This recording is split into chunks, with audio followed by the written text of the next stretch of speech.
अगर वो मेरी बेटी भी अगर दोषी पाई गई तो मैं तो यही कहूँगा कि कोर्ट इसमें देर नहीं करे, उसको भी वही किले पे लेके जाके उसको भी सेम उसी अवस्था में वहाँ से धक्का देके उसे भी ख़त्म कर दिया जाए।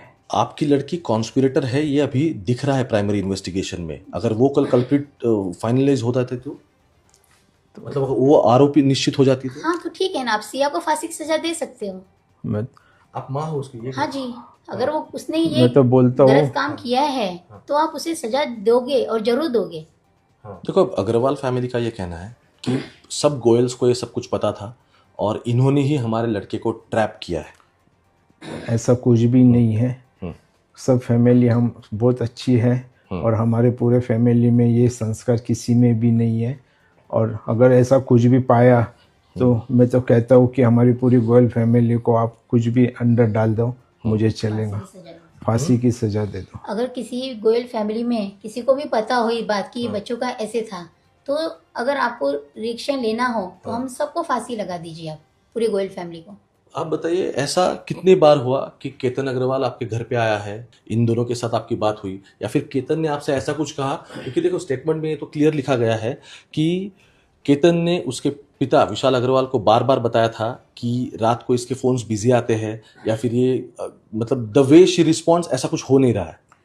केतन जी हमारे घर पे बहुत बार आए, काफ़ी टाइम आए और हमेशा यानी कि वो पापा जी करके मिलते थे, मुझे बोलते थे। मुझे तो अपने बेटे से ज़्यादा लगाव उनके ऊपर हो गया था और इतना प्यार देते थे, इतने प्यार से बोलते थे कि काफ़ी अच्छे से, यानी कि एक बेटे की जैसे है मेरा, ऐसा हो गया था। रही दूसरी बात, आप बोल रहे हैं कि उनके पिताजी को उन्होंने बोला कि सिया का बार बार फ़ोन बिज़ी आता है तो उसका किसी के साथ कुछ अफेयर तो नहीं है।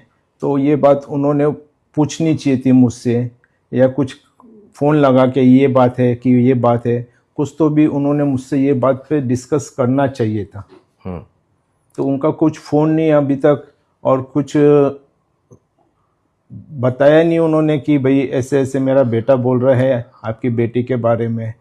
कि सिया का फ़ोन हमेशा बिजी आता है, वो किसी दूसरे से बात करती है, क्योंकि ये बात उजागर करनी चाहिए थी हम घर वालों से। क्या आपको एक बार भी सिया ने ये बताया कि ये शादी के लिए वो राजी नहीं है, उसका कुछ अलग है? अगर सिया ये बात बताती थी तो बाली के जो उनकी शॉपिंग थी, जो मैंने उसको 50,000 रुपये में शॉपिंग कराई थी, अगर मुझे पता रहता था इनको कुछ है या नहीं जाना है तो फिर हम क्यों शॉपिंग कराते थे उसे?